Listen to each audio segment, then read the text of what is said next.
सेवा कार्य नियोग होइतवा सन्यासी आत्मकल्याण भूई ऊपर वर्षित हुए पाई करी धन्य हुए सन्यासी देई करी धन्य हुए गृहस्थ उभय को लगी धन्य हुए धर्म और सदाचार।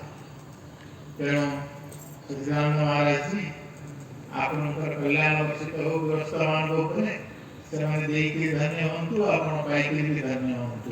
जय गुरु। हम भीतर उपस्थित अच्छे प्रथमे जानी गुणी की कोई विभाग में बोले आगे के तो